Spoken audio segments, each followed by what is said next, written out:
Moi, je suis assez mal à l'aise d'abord de voir cette bataille de communication entre la mairie de Paris et le gouvernement. D'abord parce que c'est une bataille de communication purement politique, qui se fait au détriment et sur le dos malheureusement des riverains de la Porte de la Villette, mais des riverains d'autres quartiers, ceux du canal Saint-Martin, ceux de la Porte de la Chapelle. Ça, c'est la première chose. La deuxième chose, c'est que c'est la 35e évacuation aujourd'hui.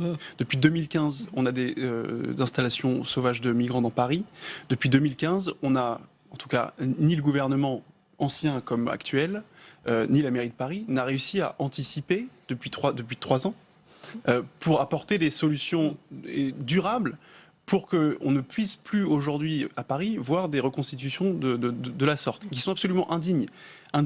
On est d'accord sur le fait que c'est indigne, mais nous avions une solution. C'est effectivement La solution, excusez-moi, excusez-moi, elle n'a pas marché pendant. D'abord, elle n'a pas été faite en concertation avec le gouvernement, puisque le gouvernement à l'époque, c'est l'ouverture du centre d'hébergement de la Porte de la Chapelle, a été totalement mis au pied du mur. Les élus locaux, les riverains également, personne n'a été consulté dans cette histoire-là.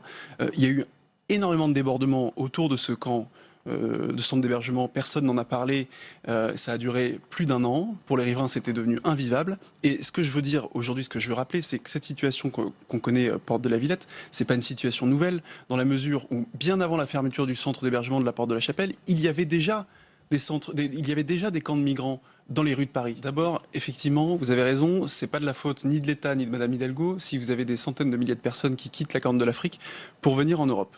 En revanche, je tiens pour responsable Madame Hidalgo... Il y a une situation de guerre, quand même. Je le sais bien. Bon. Mais je tiens pour responsable Madame Hidalgo qui, en 2015, au moment où Angela Merkel se drapait dans les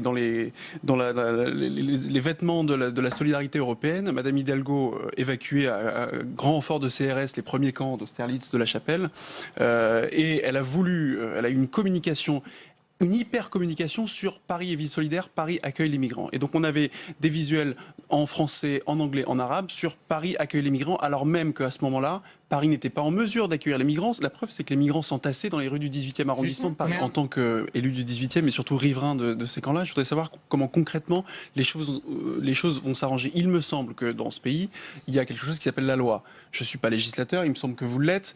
La loi doit s'appliquer. Aujourd'hui, malheureusement, on se rend compte que la loi n'est pas appliquée. Le bon sens voudrait que... On a parlé de l'engorgement des centres d'accueil, mais pourquoi est-ce que les centres aujourd'hui d'accueil sont engorgés?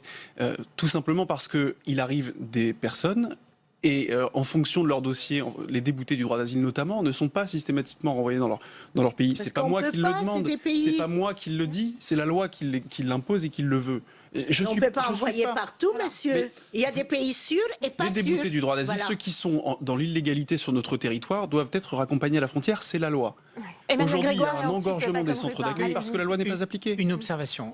D'abord, il y a, en matière de loi, il y a les lois réelles et les lois formelles. Et en la matière, vous avez beau avoir la loi que vous voulez, si le pays d'accueil ne l'accepte pas, pour avoir un accueil humain, forcé. Mais monsieur, pour avoir un accueil humain, il faut appliquer la loi. Sinon, les gens que vous accueillez, vous les accueillez sous les ponts. Le sujet, c'est indigne. Absolument, on est tous d'accord, donc on va manifestement trouver une solution.